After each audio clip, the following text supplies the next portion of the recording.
Welcome to Crawlspace. I'm Tim here today with Lance. Lance, how are you today? I couldn't be better, Tim. If I was any better, I'd be you. Well, Lance, I'm doing great today because we're speaking to our buddy Andrew Dodge of Unforbidden Truth. And his podcast, Unforbidden Truth, is now joining the Crawlspace Media Network. And if this name sounds familiar to you, well, it should, because he has been a part of the Crawlspace Media Network previously with his show Criminal Perspective that he and Chris Duet started several years ago. And now Andrew is back with Unforbidden Truth. And I gave him a little bit of a hard time about this rift between himself and Chris Duet. That actually is not the case. They do not have a rift. They get along very well. Criminal Perspective went in a direction of speaking with survivors and victims' families, as people who listen to the show know. And Andrew Dodge has a real talent with getting these interviews of convicted serial killers, mass murderers, etc. And that was the direction he wanted to go in. So the two hosts kind of split off and doing different versions of what Criminal Perspective started off as. And it's a really interesting dynamic that Andrew has with these people that he writes with, he visits, he interviews, and he just has a real knack with this sort of thing. Okay, and we're going to play a couple of clips in this interview. Listener discretion is advised. Make sure you subscribe to Unforbidden Truth. There are links in the show notes. And check out all of our fine shows at crawlspace-media.com, and also follow that Twitter account now at Crawlspace Media.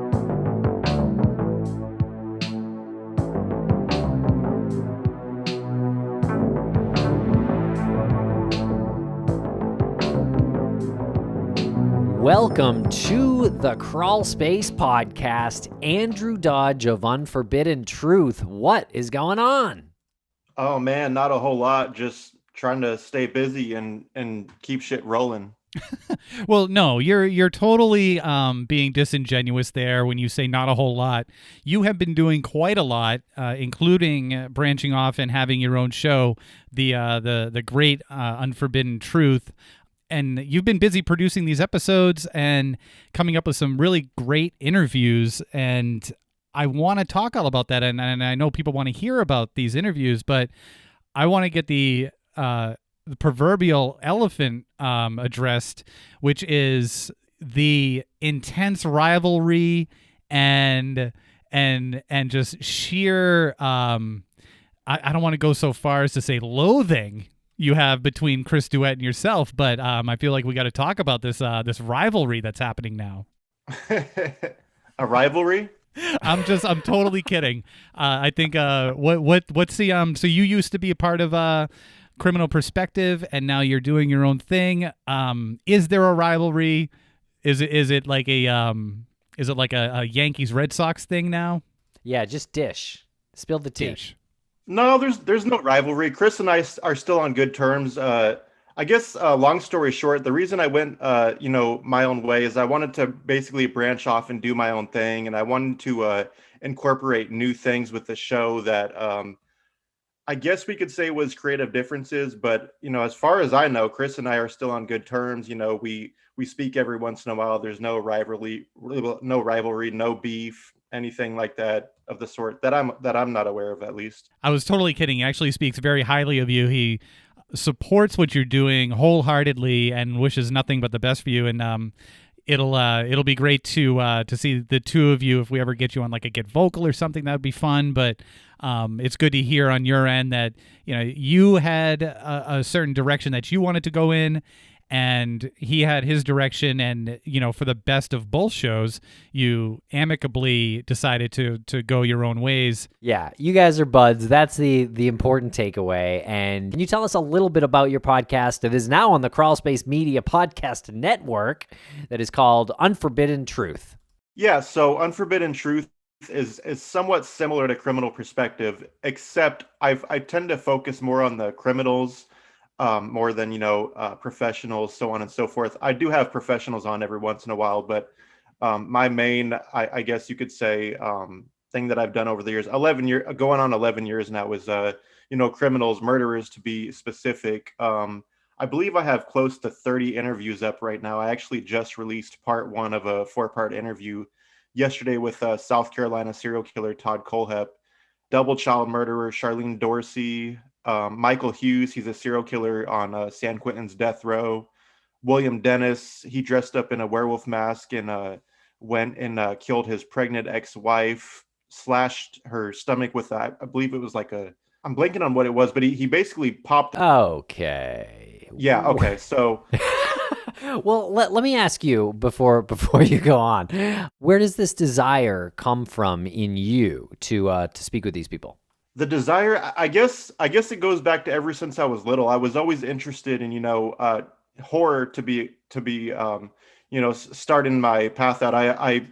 When I was like 2, 3 years old, I was watching Chucky and Jason, Freddy, so on and so forth. And ever since I could read a book, I was interested in true crime. And actually, Chris Duet was the one that actually got me, into writing serial killers. I never realized that you could write, convicted criminals, murderers. And I picked up a pen one day, and the first person I wrote was the first person I visited, which was Philip Jablonski. And once I got a letter back from Phil, it almost came like an addiction. Like I just wanted to write and talk to as many serial killers at that point in time, as possible. And, then I got letters from Manson, people like Terry Blair and just Robert Yates. And it went from, wanting to write them, talk about general stuff to, basically digging into their mind, what came about for you to, do these horrible things. Like how, I want to know, how can somebody go rape and kill somebody, then right afterwards, have a sandwich and go out to dinner with their family? Like Kohlhepp said, he just got done killing 4 people at the bike shop, and his mom invited him to IHOP, and he was like, free dinner, why not? That's just mind blowing to me, that somebody can go out and kill 4 people, then go out to dinner in a couple hours. Like, he just had a regular day, like it was nothing. It's impressive to me that you can put yourself in that position where it's going to get dark because you sort of raised yourself on horror movies and read horror books and the dark world of it, but that's fiction. But you still know the dark world of it. And then you also understand the reality of it when you say, I can't wrap my head around how someone could do that and then want to take their mom up on the offer of free dinner, how those two, ways of being alive, those two consciousnesses can exist in one person. Were you nervous going into it, or was it, did the adrenaline maybe stifle the nerves a little bit when you were getting those letters back and arranging to meet with these people and speak with them? At first, honestly, I was kind of nervous because when I first started this 11 years ago, I was having mail. I didn't have a PO box. I was writing from my mom's address, so I was kind of nervous then, and my mom was kind of nervous then. So, about a year in, I got a PO box because I started writing to people, like gangsters, people from the cartel, so on and so forth. And mom wasn't having that, so I had to get my own PO box. And I should mention, my dad was a cop for like 20, 25 years. At one point, he was a homicide detective, and, he has stories for days. And I guess part of that is what, inspired me to want to reach out to criminals as well. Because my dad, spent 20, 25 years arresting and putting away, rapists, murderers. He worked child cases for a while. So that actually has a little bit to do with how I got into this as well. Very cool. And do you meet these people too? Do you physically go to these places and meet them, or is most of this done over the phone? Most of it's done over the phone, but there are people that I have visited. For instance, I've visited, Philip Jablonski, Jack Spillman, Wesley Sherman-Tyne, John Rubio, David Wood.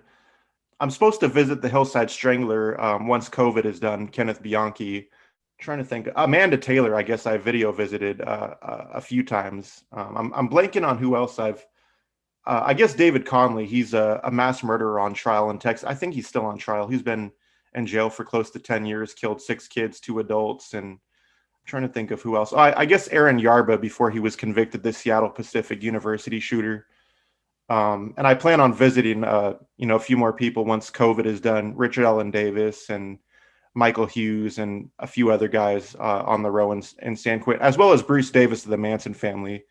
I've been meaning to visit him for a couple of years, but yeah, so I plan on resuming visits once COVID's done, and I visited, I don't know, probably 6-7 serial killers so far, and growing to the list. Very interesting. And your father had a career in law enforcement, but I don't believe you have a career in law enforcement.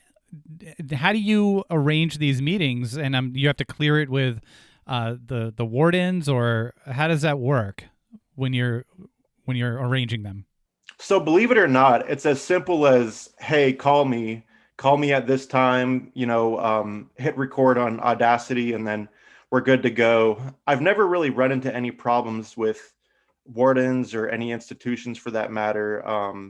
Now, if you're a part of the media, you can set up special arrangements. You could get like a 4 or 5 hour call, or you could get, a special visit set up where you can bring in a recorder or a video camera, so on or so forth. But it's as easy as just saying, hey, call me at this time and date, and we'll do this. Are these folks polite? Do they ever yell at you? Do they ever get mad for any reason? I guess, believe it or not, a lot of them are very respectful and nice. I've only had a couple inmates that have gone off on me.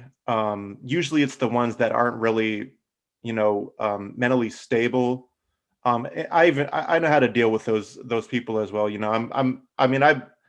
deal with psychopaths for a living. So, I had dealt with Jose Martinez, El Mano Negra, threatening to kill me, probably 12 different ways. We'll shoot you, we'll hang you, whatever. So I'm anything that anybody wants to throw at me. I'm a pretty calm and laid back person, and I can pretty much take what you throw at me.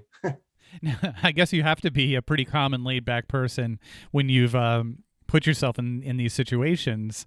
What's it like when you go to visit them? When you go to visit a Philip Jablonski, what's that like? From like driving up to the prison to actually sitting down and seeing him for the first time? It's surreal. So the scariest experience I had was Texas death row, because they literally, you pull up, you step out of the vehicle, they search your entire vehicle, they pat you down before going into the prison, then they pat you again going into the prison, and then once you get past security, they pat you down for a third time. So it could be pretty intimidating. Like for instance, 10 years ago, I went to visit a spree killer here in Washington with my mom, because believe it or not, my mom went with me, and when we went, my mom was scared shitless, but I was like, I don't know, 18 or 19 years old, and I was like, this is kind of crazy. This is surreal. When you sit down face to face the first time, it's really awkward, because it's like, okay, like say you and I met for the first time, like that's pretty normal meeting, but this guy who killed 5, 6, 7 women, it's like, nice to meet you. It's there's no real normal way to go about it, and it's just like everybody always asks me, like, I'm going to visit somebody, what should I do? And like, just go with the flow. Don't, almost like with a rabid pit bull, don't show fear. What happens if you do show fear? Well, I showed fear one time with Jack Spillman, and I think he ate it up. You can see in the photos I took with him, he put his arm around my arm, and I was just kind of standing there like, like, don't touch me. And I told Jack, I made the mistake of telling him, you're the only serial killer that I'm really, creeped out by or whatever. And that's probably why he would go on to brag about his crimes and death. I won't really talk about it because it involved 2 children. But when I showed fear, he basically ate it up and made me feel as uncomfortable as I possibly could. What was it that made you say that to him? Because I feel like you operate under a pretty strict code of keeping your composure so you don't open yourself up like that.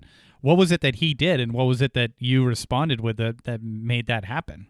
Well, after he touched me, it made me really uncomfortable because he tried to put his arm around me, and that was the very first thing that made me uncomfortable.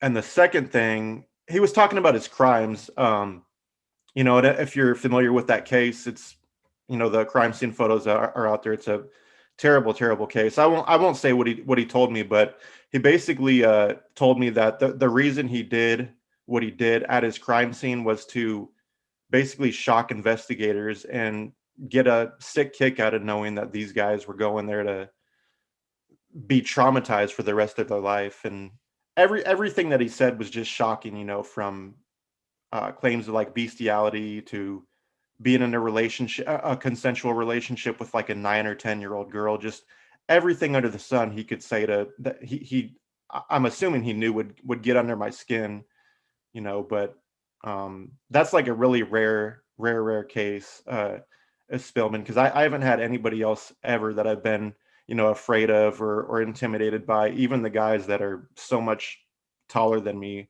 Like I visited Chester Turner, who's a Hoover Crip. They were segregated. It was all the gang members on one side, and there's these Crips and Bloods, and just like this scrawny white dude walking past all these guys. But yeah, I mean, that was with Spillman.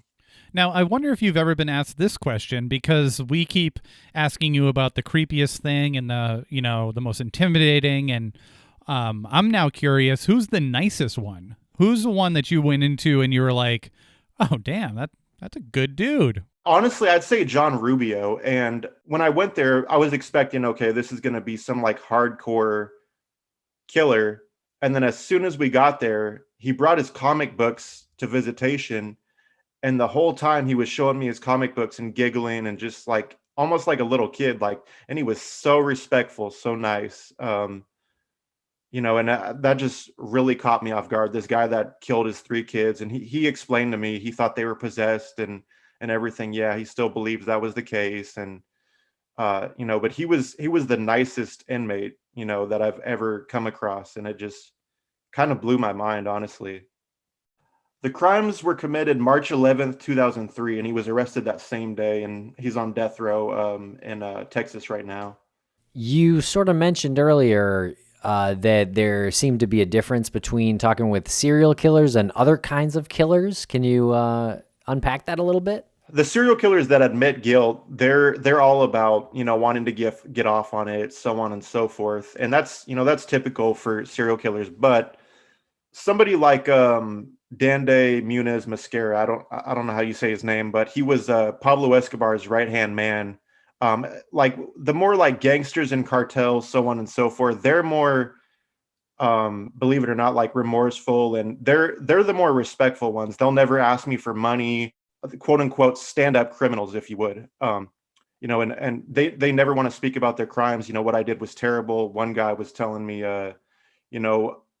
we were growing up in poverty. I dropped out of school to help my family, so on and so forth. I started killing for Pablo to, basically make sure my family wouldn't be poor like all the other people in Colombia were, so on and so forth. The serial killers are more into playing mind games, and basically just trying to make you as uncomfortable as you possibly can. Now, there's a lot of them that claim they're innocent, even though there's DNA, 5 eyewitnesses, and every single traffic camera puts you at the crime scene. But that's another story. So how do you balance that then when someone's obviously lying about it? Well, for instance, like I'll be interviewing this guy next week, this really high profile case. This 3-year-old girl was, and he claims up and down he was not there. He didn't do it, even though his wife, saw him do it, saw him kick her in the head, and so on and so forth. So when he does that, I'll be basically bringing up the testimony of his ex-wife, the testimony of her family. Well, what about this? Your ex-wife says you did this, and your ex-wife said you did that. Basically, just counteracting everything that they want to say. Now, I'm not sandbagging any of these individuals by any means, but I want to, basically counteract. I'm innocent. Okay, well, tell me why you're innocent. And it's. I don't just go on it as simple as I'm innocent. Okay, well, let's talk about X, Y, and Z. These were in your court papers. Can you explain this away, and this away? And, a lot of the time they'll either stumble over their words, or they've been practicing it for 20, 30, 40 years, and they have it down to the T. Is there anything that would happen during the course of the interview where you realize you're getting a gut sense that you shouldn't bring this up, that you shouldn't maybe challenge their proclamation that they're innocent? I haven't had that yet. There's one serial killer that I was going to interview that Piers Morgan talked to that basically is turned off from talking to everybody and anybody. And when I tried to speak to him about his saying that he's innocent. He hung up on me when I simply asked about clarification. Lorenzo Gilliard, that's who I'm talking about. I was asking him for clarification about certain things in his cases, and he got pretty upset and hung up on me, and he blocked me on JPay for that matter. So that's the only individual, and he didn't scream at me or anything. He just literally, this call is, it's like, thank you for using global telling. He hung up on me and haven't heard from him since. So I haven't really dealt with anybody that's, got too defensive or, whatever, other than that one case. Okay, and we have a couple of clips that you provided us. One of them is from Wild Bill. Can you tell us a little bit about this guy? Yeah, so Wild Bill is an American serial killer that was living in Panama. He was a fugitive, and from what he says, there's a lot of American fugitives over there. Actually, he killed a family that were fugitives, and he claims that a few of his other victims were fugitives. And believe it or not, I met Wild Bill through Facebook. No, prisons don't have internet access or whatever, and you're not supposed to have a phone, but being that it's Panama, you can get, from the sounds of it, grenades, AK-47s. So cell phones are really nothing in a prison. But he killed 5 American, I guess they're called expats in Panama. And he was sentenced to 47 years in prison, which is astounding considering, the laws here in America. You kill one person, it's, especially with how he did it, he would either be sentenced to death or, life in prison. But Wild Bill, his case is pretty interesting, being that, for one, he used a gun, and 2, all of his victims were, American. They weren't Panamanian, whatever. And he's made a lot of claims over the course of the last month I've been speaking to him about corruption in Panama. Like, for instance, he said after he was arrested, they stole like $196,000 from him, and he paid them that, thinking that his wife at the time was going to be released. There's a lot of Wild Bill is interesting in itself, because he, when I first spoke to him, he was like, "Don't call me a serial killer. I hate that word. I'm not a piece of shit like all these other guys." Blah blah blah. I'm like, "Well, you killed 5 people, Bill. Surely that's got to amount to something." Yeah, I'm curious about his. He's sort of a political activist, and he was part of, or he organized, what could appear to be a sort of like a really controversial, like, right-wing or conservative organization called the Southern National Patriots. And then you say that he wanted you to make sure that he wasn't addressed as a serial killer. Do you think that he sees himself as more like a freedom fighter? He sees himself more, I think, as like a vigilante killer. Okay. He'll call himself a hitman more than a serial killer. And, he's like, he'll say he took over their properties, and the first time I spoke to him, he's like, I would have never killed anybody hadn't it been for my own greed. And there's laws in Panama where apparently if you're living at someone's property and they're no longer, they're not there to fight you on claiming their property, their property is now yours. So that's what he was doing with these individuals. He basically killed them, took over their properties, airplanes, boats, so on and so forth. So which is almost kind of like a Black Widow if you think about it. That's what Black Widows do, kill for financial gain, which makes his case a little more interesting, especially being that he's an American, living in Panama, and his victims were all American for that fact. But and he's also a preacher at the prison too. He has his own fellowship there, and he's looked up to, as he refers to himself as Prophet Bill, Brother Bill. All right, and we're going to play that clip right now. It's a strange market here in Latin America. I'm super famous, man. I mean, like, there isn't a household here that doesn't know, if you showed a picture, who's that? That's Wild Bill. It's not like you wake up one morning when you're a kid and say, I'm going to be a contract killer when I grow up. And that's not how it works. It's one step after another step after another step down into hell. It's weird for me to be thought of as a serial killer. I don't think of myself in that way at all. And like, what I comes to mind to me when you talk about a serial killer is a guy like Ted Bundy, or, people who kill for like gratification, or, because they like it. I was just what I did was for money. You want to see a criminal? I'm going to give you the best damn criminal there is. And we have another clip from your interview, part one of your interview with Todd Kohlhepp. Can you tell us about that individual? Todd's convicted of murdering 7 people, and he's more infamous for the kidnapping of Kayla Brown. She was, you can find it on YouTube. From 2003 throughout 2016, Todd killed 7 individuals, and of course, everybody knows about the infamous bike shop killings. He killed 4 individuals after they had laughed at him, about not being able to ride the bike. It's more deep than that, and he'll explain that on part 2 of our interview.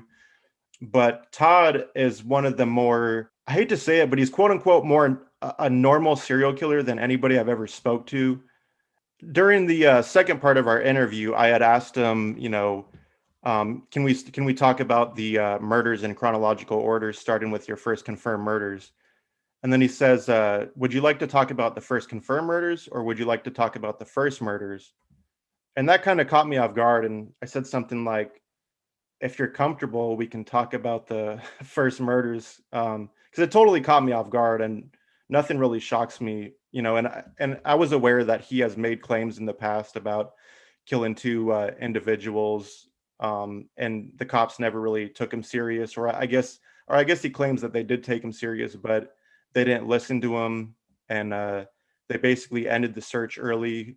And he'll explain all that in the interview. He told them to, maybe look here, but not here. And from the sounds of it, they weren't listening to him, and they were looking at the places where he said that the bodies wouldn't be, but then maybe they might be here, or yes, it's here. Then they just completely combed over the area. His intelligence level was pretty high, correct?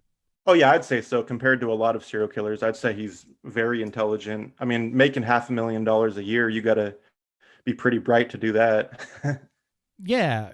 He was, he impressed the people around him with his intelligence. And was there any moment during your interviews with him that you thought that you might be a little bit out of your league? Like, I'm only asking that because you said that you don't get shocked by a lot of things, and his comment about the victims that he hasn't been charged with kind of took you aback. Do you think that was his way of saying to you that you should know your place, and I think I'm smarter than you, and you should feel like you're not in my world? Does that make sense? Right. Yeah, it does. I think, honestly, I think it was more of being cocky on his part more than anything. The only things that really shocked me throughout the interview is how he spoke about some of his victims. And it's no secret that Todd, very not so sensitive towards his victims, especially in regards to Kayla Brown. There's letters out there that people have posted about him, just nonstop bashing her, and she's the one I should have killed, so on and so forth. And he'll speak a lot about her throughout the interview. But that's the only thing that really shocked me. But of course, I knew going into this how Todd felt about his victims, but I know that'll shock a lot of people as well. But that's the only thing that really, the first 2 murders kind of caught me off guard. But everything else was kind of like, okay, I know that's how Todd is. Just kind of roll with it. Did you have a best friend growing up?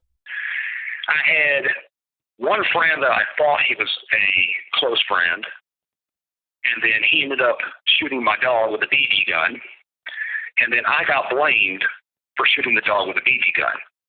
I'm not the one who shot him. He did. So when I got blamed for it, once I got ungrounded, I went across the street and beat his ass, and then I tried to kill him. He ended up being he liked to huff and paint, thinner, all that kind of stuff. And I found some really caustic stuff in the garage and gave it to him with the intent of him going ahead and huffing it, and pretty much hope he died from it. At the end of it, I don't know what he did, but I ran into him 2 years later, and he was a walking vegetable. So I guess it worked. But that's about as close as I had to a friend. I had one in Arizona that was a friend, and somebody shot him. So it wasn't me. Some wannabe gang initiate, whatever, drove by and shot him one day trying to, I don't know. So I wasn't involved. Well, what else is coming up on Unforbidden Truth? So I'm working on a lot right now. Next month will be Terry Hobbs. That'll be a 2-part interview. If you guys are familiar with the West Memphis 3 case, Damian Eccles, Jason Baldwin, Jesse Miskelly, Terry Hobbs is the stepfather of Stevie Branch. And of course, everybody knows that Terry Hobbs was almost crucified, in the, I want to say it was the third movie, the Paradise Lost movie. The new evidence came about. I believe there was a hair of Terry's found in one of the ligatures. That's probably one of the more interesting interviews I've done recently, because he's not convicted of murder, and a lot of what he says is really cringeworthy. Like, for instance, I asked him about when he broke his ex-wife's jaw, and he just kind of laughed it off, and just kind of like, well, you'd have to ask her about that. And the shooting of her brother at the time, he just, I don't know, kind of laughs about it. And there's an incident involving him and John Mark Byers where he claims that Byers went to his house threatening to kill him, and police went to his house, and they had to de-escalate the situation between him and Byers. I also have an interview coming out soon with Wayne Lowe, a Massachusetts school shooter, happened almost 30 years ago. Brian Dugan, a serial killer out of Illinois, he killed 3 individuals that are confirmed. He claims he was molested by John Wayne Gacy back in the day. I'm working on securing a few more big interviews. I don't want to jinx it yet. I probably have 50 people waiting on me, and the good thing about inmates is they have nothing but time on their hands, and they're very understanding, when it comes to, I guess, putting them off for a while. And would you ever dispute the fact that your relationship with Chris Duett is like Rocky and Apollo Creed, and you guys will get into that bout at one point? No. Okay. Historically speaking, who would be the one that you'd always want to? Who's the one that you'd want to go to for an interview, for a sit-down interview, living or dead? Historically speaking, who's like your dream interview? I'd say Carl Panzram or Cora Watts. It'd have to be either or both, for that matter. You know what's great is that, like, I think I have to look that up. I think I have to Google that, and you're such an expert in this that those just came right to the top of your head. Like, those are the ones that you'd want. And I think some people would think like, well, maybe H.H. Holmes or something like that. But you go for the serious ones. Yeah. I mean, H.H. Holmes would be a good one too. But I think those two guys are the ones that I'd be curious to talk to the most. I was like 10 or 11, I think, when Watts died, so there was no chance of speaking to him whatsoever. Which one would you like to punch in the face the most? Jack Spillman, without a doubt. Tim was talking about between me or him. Oh, I guess you guys would have to rock, paper, scissors that.